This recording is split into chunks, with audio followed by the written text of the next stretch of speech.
Hey everybody, this is Ashley with Publish with Ashley, and I'm so excited to be here today to talk to you a little bit about your questions and answers, things you have questions about for my Q4 challenge.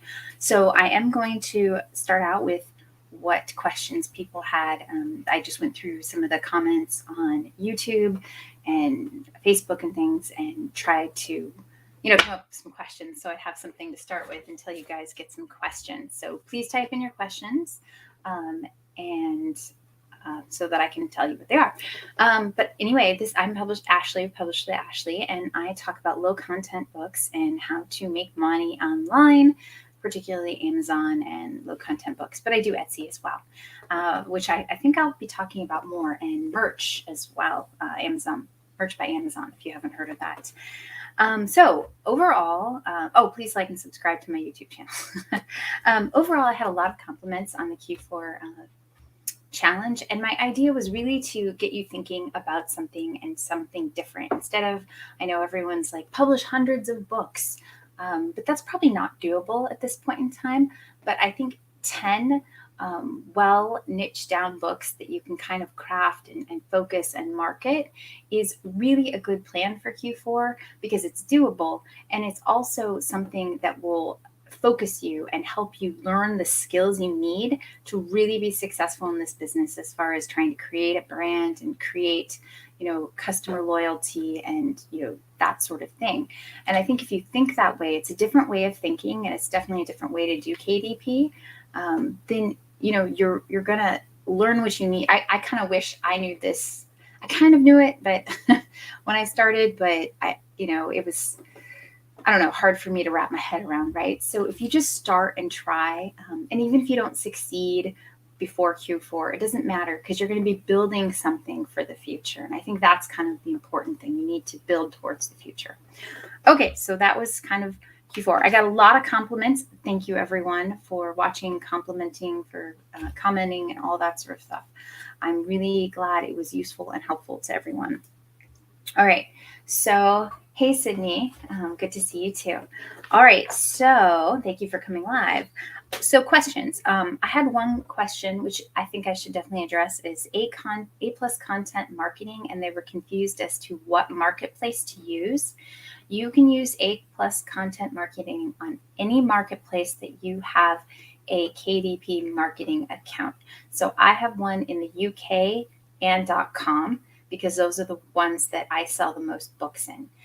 So you should do your KDP A+ Content Marketing on the platform that you sell the most books on. If that's the UK, if that's France, Spain, that US, whatever, that's the one that you should have an account, a marketing account for, and do it on that marketplace. So hopefully that helps. Okay, A+ Content Marketing. Can you add it to all of your books? Yes. I would add it to as many as you think are going to sell. Like for low content books, meaning like journals, notebooks, I probably wouldn't, unless there's something unique in the interior. There's no reason to, blank lines are not that exciting. But if you have some sort of unique interior, then maybe you could do that. Now, as far as retroactively, I would do it on your best sellers. Or ones that you think maybe need a push to be a good book. Like, it was well designed, you've had some sales, but it's not reaching its full potential, then maybe A+ Content Marketing would be very useful for that type of book. But retroactively, I am only doing it on a few of my best sellers that are evergreen sellers. So just kind of so you know, there's not all the time in the world, right? So use your time wisely. Now, a series. So this was a really good question. A series. So I was talking about creating like a series of books, those 10 books focused on a niche. And someone asked about, should they put those books in the series? There's like a series box on KDP. No, low content books are not meant to be in a series, unless it really is a series. Like, for example, if you were doing children's math books, like workbooks that increased in levels, so like level 1, level 2, level 3, and it increased in difficulty, so they were supposed to do those math workbooks in a certain order, yes, I think you could put those in a series and Amazon would be fine with it, because it is a series. Like, they're meant to be done in order so that the child gets the most benefit out of that workbook, right? But notebooks, planners, the things that we're kind of talking about that I was demoing, activities, maze, puzzle books, they're not really series oriented, right? You could do them in any order and it wouldn't really matter. So it's really meant for fiction, nonfiction that it makes sense for. So don't use that unless it really does make sense. So I really want to make that clear, because you're not supposed to, because it just doesn't, it confuses customers instead of helps customers.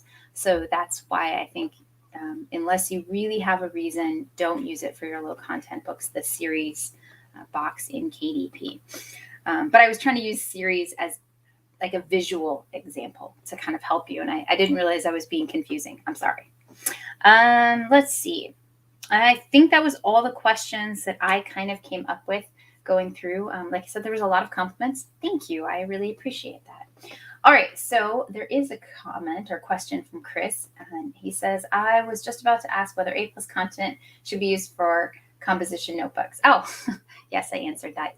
I don't think it's hugely beneficial unless, there's something different. Like I said, when I was talking about to use them in the series, like not the series, I'm sorry, now I was using series, to put all your 10 books out there and show the different products you have in your product line.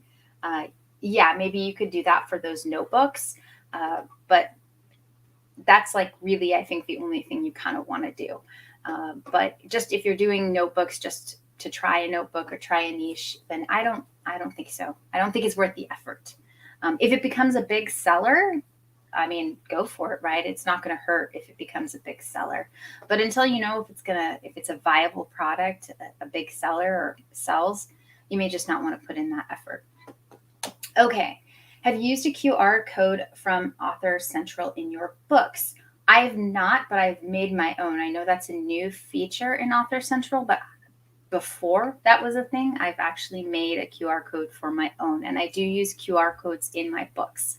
So I have QR codes that go to my websites, or I also have QR codes that go to like getting the freebie. So I showed you guys the freebie. I've made QR codes to go to that freebie so that it was really easy. They could take their phone, they could hit the QR code and go directly to that freebie. I've also done some really fun things with QR codes. Are so cool. I've done some, I would call it additional content. So I did an activity book for kids, and there were QR codes within the book that went to websites that gave them videos and extra information and things like that. So you can actually use QR codes really creatively to make it really fun. I've kind of wanted to create a scavenger hunt book with QR codes, but I haven't done that yet. I'm not sure how successful it'd be, but it'd be really fun to make. All right. Any other questions from people? Otherwise, I don't know what I have to do. I have to come up with something to talk about. I was thinking about doing another video or some videos about creative use of QR codes and creative books, kind of outside what I think most people think of what you could do with low content books. But I think it's really useful. Everyone says everything's saturated, but I don't think that's really the case. I think that people just aren't being as creative as they could be. You have so much room in books. Saturation is kind of a misnomer. There's so many books out there in this world. I mean, I think 10 years ago, there was like 20 billion, or I don't even know. You can look it up on Google what the current number is. But like, there's so many books out there, but yet people still buy new books every single year. New authors, new types of books. There's, new brands out on Amazon all the time. So saturation is kind of a misnomer. I think it's an excuse people use, but there are certain niches where it is harder to have success without marketing or putting extra time and effort. That is true. But that doesn't mean that it's completely saturated. It just means it requires more work or more money or something to make yourself successful in that.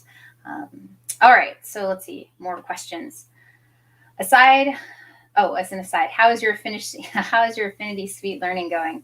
Not so good. I actually bought a class for Affinity so that I could learn it. I have not taken said class, but it's maybe on my to-do list eventually. My kids just went back to school. Today is day 2 of school, so I'm hoping I can start ticking off all the big projects. This summer we were really busy. I pretty much had no time, and so I'm hoping to start ticking off on those projects. Hey, JJ, how are you? Okay, so other notes. Next week I will not be live. I will put up a video noon on Eastern time on Wednesday. So there will be a video next week. Please come see it. I think I'm going to do some creative niche finding. I think I was going to call it like outside the box niches or something like that. I have niches. I hate saying niches. It sounds funny. But yeah, so I think that's what I'm going to do for next week. Any other questions? Does anyone have questions? Otherwise, this will be really short. There's 26 of you, so please ask questions. I'm more than willing to share my said knowledge, but I didn't get too many questions. I got a lot of compliments on my Q4 series, so thank you, but questions. My print books tend to have white edges, although the pages are in color. That is you're not using bleed effectively or correctly. So if you are doing color all the way to the edges, it should have, your pages should be bleed, and it should run off the page. Like it should be all the way to the edge. Now, it could have white edges if like there's cropping problems, but that's why they have those crop lines, so that it's supposed to not have cropped edges. And so, yeah, you're just not using bleed effectively or correctly, depending. But if you're going to have stuff go all the way to the edge, it needs to be bleed, and the stuff needs to go all the way to the edge, and there should be no wording outside the edges. Everyone says, oh, it's not going to be cropped off, and I used bleed, but that's not what bleed is for. Bleed is for bleeding to the edge. It's meant to be cropped off. So you don't want any words outside that band. They have that dotted line. You don't want any words outside that, because it will kick it back to you and say, you can't do that. Is it a good niche addition and subtraction? I think addition and subtraction could be really fun for kids if you make it fun and make it niche oriented, like kids who like dinosaurs, kids who like monster trucks, I know there's some dinosaurs and monster truck ones out there. I know there's a ton of unicorn ones, but stuff like that parents are always looking for ways to make math more fun for the unhappy math learner.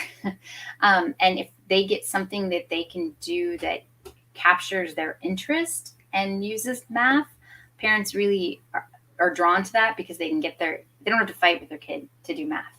I love math, but I do know that you have to use tricks and tips and be creative to get your kids who are not math fans to do math. So I'm always doing some crazy stuff. So I think it could be really good because I'm sure there's lots of parents like me who want their kids to practice math, but need to make it fun. So I think it's a good niche if you're going to be creative, really. Let's see. Bailey says, I haven't gone through all your videos. Oh, you're moving now. You guys are asking questions. Now I got to move the thing back up. Darn. I need a mouse pad. Okay, sorry. On the business end, will I need to set up a business to sell Amazon, KDP? I'm new to this. Yes and no. I think once I'm not there yet. I'm almost there. I'm going to open an LLC. Next year, we're going to move to Ohio. And once I've stopped moving, I'm going to set up an LLC in Ohio to transfer my business to. So you can actually just do it through your personal account and everything.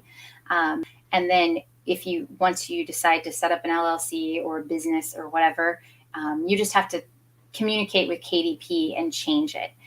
It'll be changing your tax form, probably some emails, and making sure it does that. But just taking your KDP account and transferring it to your business name is perfectly fine. You just have to do all the right steps, and it might take a little bit of time, but it is completely doable with some emails and communication and things like that. So start personally if you want.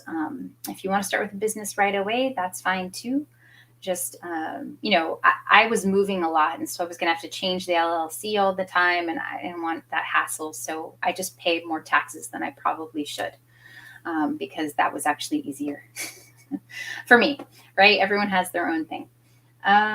Let's see. Bailey says, you haven't gone through all my videos yet, but do you have some about keywords? Yes, I do. Which those are? Good question. I need to make some more playlists. I love organizing things in playlists. You can see I put the Q4 challenge in a playlist because I like being able to, when I follow people, to have playlists. I should do another keyword one. I haven't done one in a while, so that is a really great one. Let me write that down. Thank you. So keywords. I will do another keyword one, and I'll try and do that. Maybe I'll do that one for next week. It depends what creative niches I come up with. I had some ideas. I have to do some research. That's a really great idea. I do have some, though, on my channel, so I guess just search, but there is a few. Let's see. Down. I think everything got delivered from Amazon. I got dings from my A. Okay. Oh, wow. You guys had a ton of questions suddenly. Okay, have you ever used Publisher Rocket? Yes, I have used Publisher Rocket. I love it because I like that it comes up with a whole bunch of creative and crazy ideas, and then I have to use my brain to kind of synthesize that, because all the ideas gives me ideas, and then I also can say, that doesn't make any sort of sense. Yes, they do have different categories. Some of it doesn't match, and some of it isn't really relevant for what the information it comes back with. But I like that it's kind of maybe less relevant because it gives me more ideas. I've done a lot of keyword searching on and trying to come up with keywords on Publisher Rocket, and it gave you for another niche. I was like, oh, that would be a really good idea. So I do like Publisher Rocket.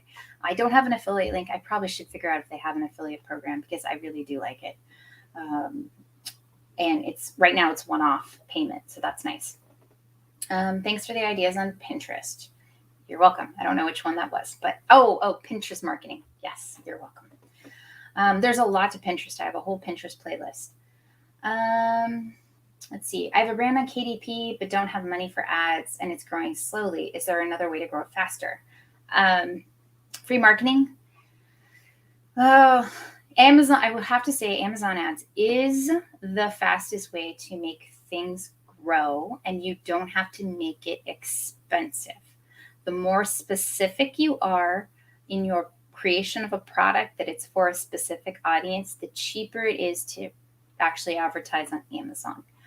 So it's one of the reasons I always niche down and then I sub niche. So I kind of go 3 levels down. I like pick an interior, I pick a niche, and then I pick a sub niche of that niche.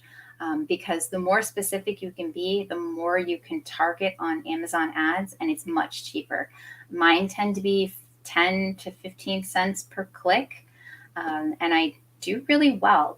But like I said, I'm very focused, and they're kind of maybe not the biggest niches, but it's cheap that way. So maybe consider advertising on Amazon, but try and do manual ads with creative keywords to really focus down on your audience. Free ways to do it. I do have a video on like 10 free ways to advertise. Pinterest is a free way to advertise. Creating your own email list through, Pinterest, your own Facebook group, Facebook page, all sorts of different ways to do it. You could have your own YouTube channel. I saw someone who they did a whole line of children's books, and then what they did on YouTube is read the children's books aloud on YouTube. And they actually had quite a few subscribers and quite a few views. And so I thought that was a really creative way. And then they had a little thing like, make sure you buy the books on Amazon so that your child can go through them while I read it, right? So to help learning and stuff like that. So that's a creative way to use YouTube to maybe market your books. Now, I don't know how, I didn't actually check to see how well the books were doing, but I just thought that was a really creative idea. And he did have quite a few subscribers on YouTube. So he's at least having some YouTube success. So I thought that was a good idea. A plus content for, can you do A plus? Yes, you can do A plus content for US and UK. It does take time to do A plus content, and you only have so many hours in a day. So I would start with the market that you sell the most in. And then if you do sell in both markets really well, I have one book that I think I'm going to do that for because it sells well in the UK and the US. Then yeah, definitely put it in both. It's a time thing. What do you have time for? And what is your return on investment? Let's see. Do you think Amazon? Yes, I think Amazon will crack down on the misuse of categories. They are forever. This was actually a while ago. I think 5 years ago, people were, trying to misuse the category system, and Amazon kind of got mad. And so that's why I think you should add extra categories that are relevant. Don't get me wrong. Definitely add more categories. I have a few that I've added categories to that were relevant, and they started to do really well. So I completely agree with that. And it can be cursory relative, like, I don't know, unicorns. You add it to like magical creatures. Yeah, magical creatures, unicorns, right? They're the same thing. So if your audience would be interested in that, yes, you can add it. But if you're like, your book is about unicorns and you're adding it to the bed and bath section, no. I think they'll crack down. I'm always a big believer in do it right, do it the right way, do it with the right intentions, and don't try and misuse loopholes, because eventually Amazon will fill the loophole and you'll be upset. If you were starting again, would you go for stuff that you would know would sell in Q4? If I was starting again, I would go for everything sells in Q4 is the thing. So that's why I think Evergreen's a better deal. Halloween and Christmas are good, but everything sells as a gift in Q4. So I would actually go for evergreen stuff and not worry specifically about making it Halloween or something like that. I would actually make it gift worthy. Think gift worthy, because gift worthy can sell all year round, right? And I think that's the best bet for people who don't know what they're doing. Planners are a good thing just to maybe get some sales up, and try and focus on niches or work on your cover design. So planners can be a good thing to do. And then they do sell, October, November, December, January, February, and some through the year. I just had someone purchase one that was a 2021, right?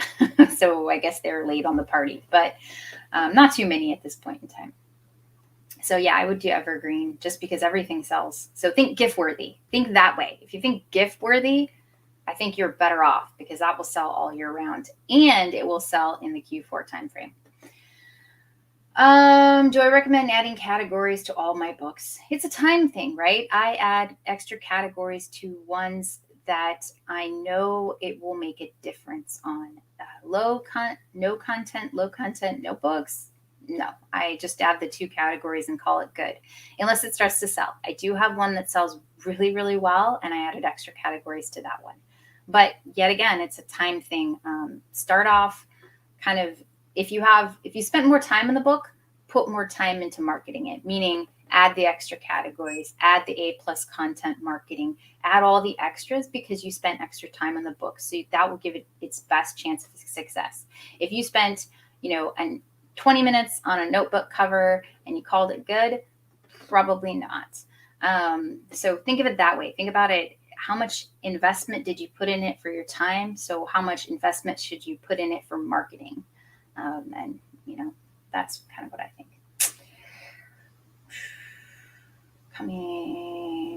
Extra categories. Yeah, the extra categories. We kind of beat that one to death, I think. One of your videos said you added more categories. Oh, how do you add more categories? Okay, that's a good question. since we're talking about it, you just email Amazon. They have, if you go down to your KDP account and there's the contact me, you email them the exact chain. So you use it's hard to explain, but it's easy to show. So in your categories, you know, on Amazon, when you're searching on Amazon, and then there's book categories, and then it's like nonfiction books, and then it's dogs, facts about breeding dogs or something like that. You want to give them the entire chain. So it has to be like nonfiction, books about, or dogs, breeding books about dogs, or whatever. So you have to give them the exact chain you want, not just the very end category. So you basically need to give them the ASIN, so the book, so they know which book to put it under, and then that exact chain in the email on the contact me. And it should be on your bookshelf. If you scroll down, there's a contact me or help. I think it's contact me, but it's just send them an email, and in a few days they'll do it. It's pretty easy.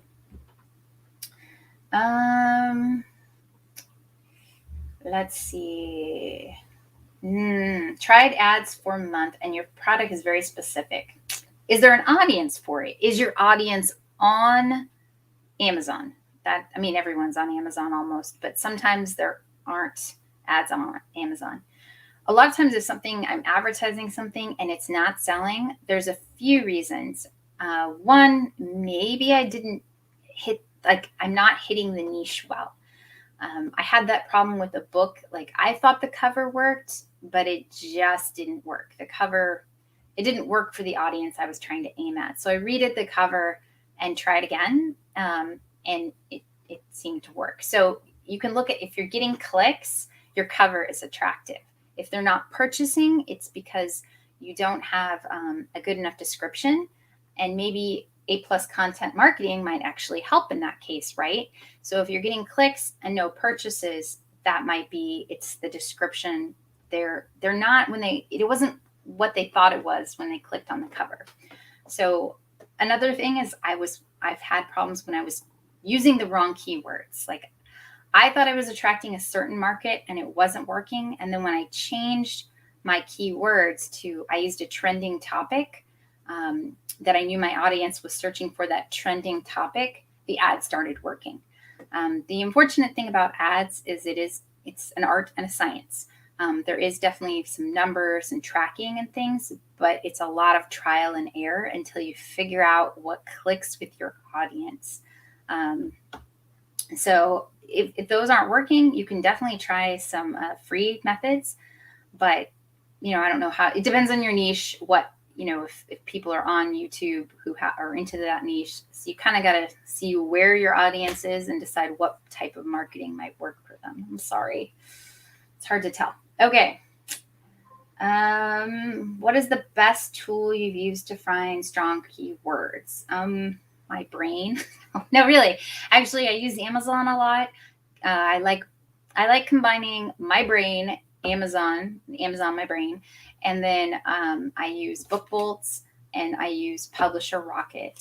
And I haven't tried Helium 10 yet, though I'm curious about that one. But I honestly, Publisher Rocket and BookBolt are kind of the ones I use at this point in time. But a lot of them do come down to using my brain. Like, I really think about, what would I type in? What would my audience type in? And like I said, I try and do trending topics, which is a little bit harder to nail down for a keyword. That is a hard one to do. But if you know the niche, then it's easier to do that one. But that one's a harder one. Slang, sometimes slang words work. Like, people type in certain types of words for certain types of things, and it's a slang word, which is yet again a hard one to do. But I've actually researched slang words on Google and found some interesting things to type in for a keyword. So, yeah. Do you advertise only the books with organic sales, or do you successfully advertise the new book? Okay, so yet again, this is kind of my rule. If I put no effort into it, I just made a cover and I tried something, I might do an ad. Probably not. But if I put a lot of time into the interior, I tend to actually will advertise a new book, because if I put a lot of time and effort and research and I really think it's focused at somebody, then yeah, I will actually market a new book. Now I'm experienced at that and kind of know generally what will sell. I'm not 100%. I just have more experience in, okay, if I put it out there, I know it'll sell or not. And some stuff I'm totally wrong on. I thought it would sell and nope, it didn't. We all have those moments, but experience will help you decide if possibly a new book would sell. Now, if it is a organic seller, I definitely will put an ad on it. Sometimes I will put an ad on something that's selling organically just to keep it selling organically. I only get a few clicks and a few sales through the ad, but it kind of keeps it going organically. And so I'll just leave it running. So, how do you judge if a niche is profitable? Oh, that's, how do you judge if a niche is profitable? Well, look what's out there. Look what people are doing. I don't worry. I know a lot of people worry about what niches are profitable, but I kind of do what niches I know something about that I think there is a need for. I try and really focus on solving people's problems rather than worrying if it's a niche that will sell.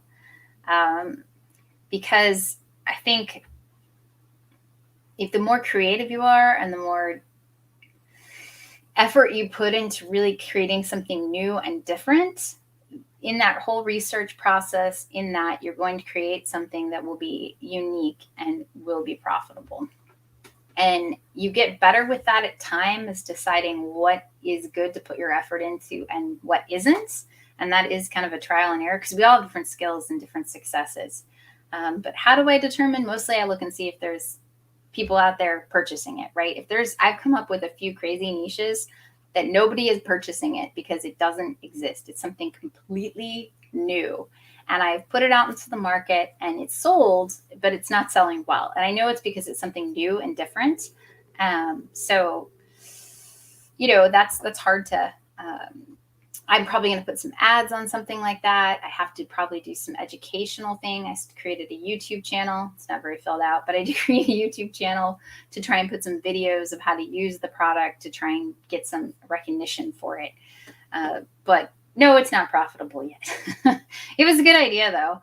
And I still have some time and I think it'll be good. But I do a lot of creative and unique things. And I think that's why some of mine tend to be more profitable than others. But you get better as you kind of go along. I know that's a terrible answer. I'm sorry. But, look and see if there's some demand out there. You can look on Facebook and see if there's a lot of Facebook groups out there, and try sub-niching. That's really the big thing. You've got to kind of sub-niche down. You can't just pick the big niches. You've got to sub-niche down to something a little bit smaller that you can create a foothold in that will get bigger. All right. Okay. Can I get a simple, safe pen name that not have anyone say it's theirs? Yes. Look for something creative. I've been using, there's a pen name generator. So if you put pen name generator, there's quite a few out there, and it asks you a bunch of questions and it'll come up with some crazy names. So you just have a few things you have to do. Trademark check it. So use TESS to check it and make sure it doesn't have a trademark or whatever country you're looking in. I usually sell in the US, so I use TESS. I also Google it to make sure there's no products or no famous person out there. And if there is a famous person out there, I'll add a middle name. So, I'm not going to use Sarah Jessica Parker because that's a famous person. That's an actress. But if I wanted to use, so Sarah Parker, I might put Sarah Mildred Parker or something. So you could make a unique name by, adding something different to the middle name or something like that. So create a pen name by looking up on Google, coming up with something kind of unique and making sure it doesn't have a trademark. How does your brain scale work? Thinking. I don't know. How does brain? I love books. I think that's kind of my thing. I have always loved books. I've loved categories. I used to spend time looking through card catalogs at library. Yes, when they had card catalogs, oh, so long ago.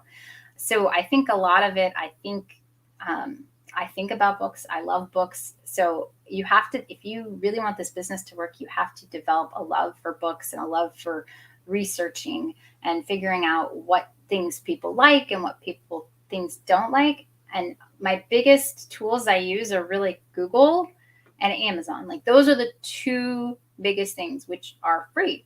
I love Bookbolt. I love Publisher Rocket.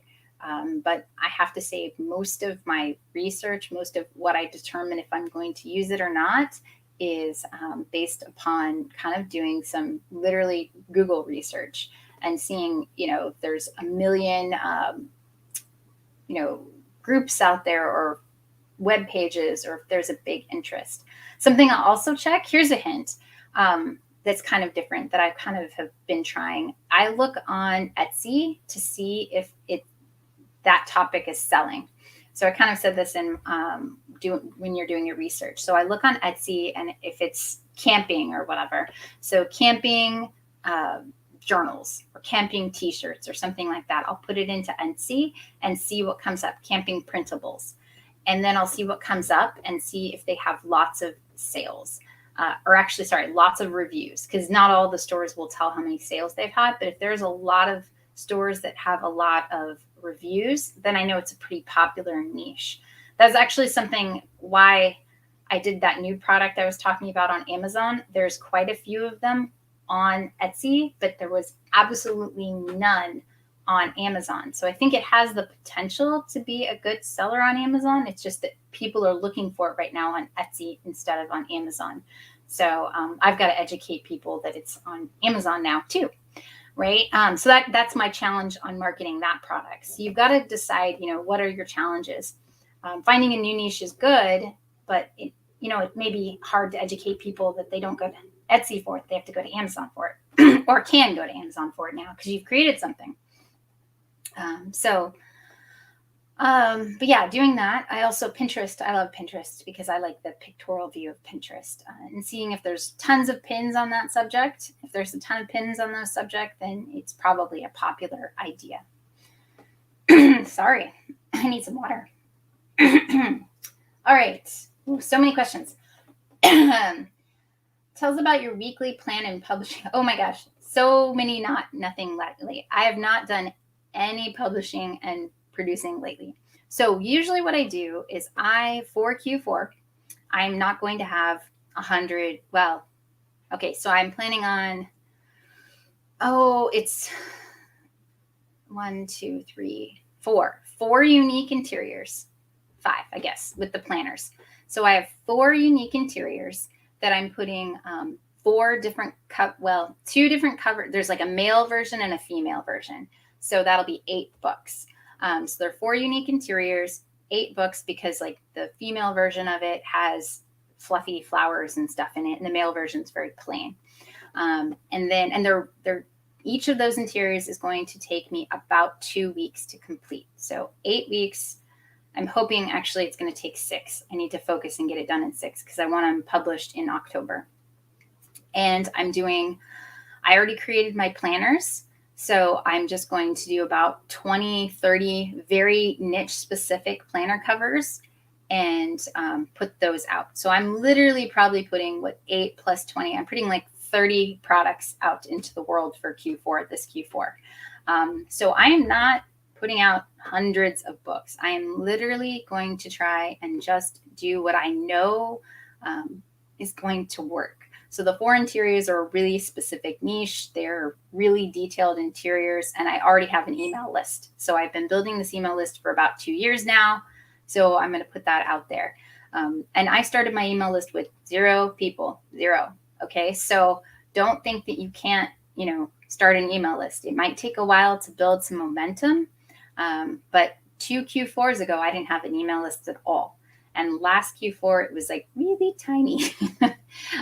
So this Q4, I'm hoping with the decent size, and it's not very big. It's like 200 people. So don't think it's amazing. But with 200 people, if I can email when those products come out initially in October and I get a boost in sales, I'm hoping that that will be enough to kind of have Amazon push it as well. So don't forget the power of a small email list. A small email list can do wonders, but it does take time to create. But everyone starts at 0, right? Or most people do. I created a unique pen name with Tangent Templates name generator. Oh, there you go. I didn't know Tangent. I have Tangent Templates, and I didn't know they had a pen name generator. But yeah, you just create something unique, right? You've got 3 first, middle, and last name to play with, so there's definitely ways to create. Would you say your best sellers are for adults or for children? Both. I have a really, and what I like about it is it's an expensive line. They sell for $15, $14.99, and so that sells really well, and it's adults. And then I have a kids version of it, and then the rest of my stuff is kids. So most of my stuff is kids, but I have one line of adult stuff that does sell really well. But most of my stuff is kid sells because I have a lot of kids. So I'm good at kid stuff. What is the best sellers? Oh yeah. Yes, Tangent Templates is great. Oh, you like the drawings? Yeah, they're my effort to paint with my children. I can paint sunsets. That's about it. I was going to use my Dan's name, but Google has it a famous author. Okay, well, if there's a famous author with your dad's name, then you could do 2 things. You could flip the name instead, last name first, first name last, and then you could throw a middle initial in it, which isn't exactly the same name, but it's definitely based upon something that means something to you. So you can be creative. But yes, it's good to check and make sure it's not already taken by a famous author. I had a crazy name that I couldn't believe someone actually had an author name for. But they did on Amazon, so I decided not to use that name. But that's okay. I think actually what I did is I added a middle name to that one to make it work. All right. Any other questions? Wow. I didn't think I'd have anything to talk about, but there was a lot of questions today. Sorry if I rambled on. But thank you so much for all you guys being here. 24 people being live. Thank you. I appreciate that so much. And your question. Yeah, it might have gotten lost. Sorry, there's a lot. Your question, Facebook user. Sorry, it doesn't tell me your name. Your question was long or short tail keywords. So I use long tail keywords mostly. I definitely have some short term keywords. So when you're doing your 7 keyword boxes, I use short words all the time because I try not to repeat any of my keywords, which is creative sometimes. I'll use synonyms for things and create long tail keywords as best I can. But yeah, I use both, I guess. Long tail works the best. You have to want at least 2 or 3 of those, right? But once you've got 2 or 3, you're just going to have to start putting in synonyms, diary, journal, right? Diary, notebook, journal. You want all of those in there just so that Amazon can fill in that long tail keyword with, let's say you're going journals for kids who love camping. Okay. Let's say that's what it is. Then they could put diary for kids who love camping. Right? So you want to use all those synonyms, kind of those short tail keywords, so that Amazon's algorithm can say, oh, okay, yeah, this works for that, and can place those keywords in there. But the more specific you are, the Amazon will start ranking you for that specific longer keyword. And then as you get sales, Amazon will push you up in this, their search term saying, oh, well, diary is a synonym for journal. So let's try and see if that keyword converts for this product, because we know it converts for journal. So the more specific you are, and as you get sales, Amazon will be more daring to put different keywords in to try and push you for those phrases. Hopefully that makes sense. That's kind of a convoluted answer. Do you use ready-made? Oh, I always make my own interiors. And if I use a ready-made interior, I use just a page or two out of it. And then I generally change it. I am really picky. So I do pretty much everything from scratch or from scratch myself. Like in the sense, if it's something I've already made, I might take it and modify it. So yeah, I'll do a lot of that sort of thing. So I don't tend to use ready-made interiors, but I do use basic stuff like notebook pages or grid lines, things like that. Yeah, I just use ready-made for those. But I use a lot of specific interiors, and so those are just, I'll add those to the end, like notes pages at the end of my book. I add a lot of notes pages at the end of a book because I like notes pages at the ends of my books. So I add them for other people as well because I like that. Which is the best of keywords, long or short? Definitely both. And I think, yeah, it just came through the first question.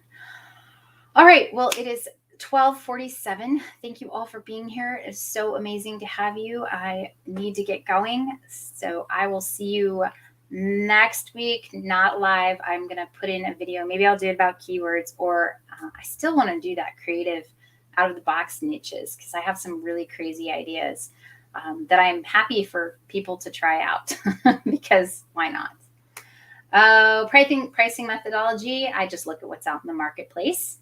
And yeah, I just look and see what's out in the marketplace. But I do generally tend to pick things that are higher. So most of my books tend to be at the $8.99. And I have quite a few at $12.99. I love $12.99. It's one of my favorite price points. But you have to create a book that's worth $12.99, right? So that means spending more time making unique interiors, making quality, making sure it fits the market, being creative, all that. So that takes time. All right. I will see you all next week, at least not live, but you can watch me next week. And yeah, that's it. So thank you for being here. Like and subscribe to my YouTube channel. And till next time. Bye.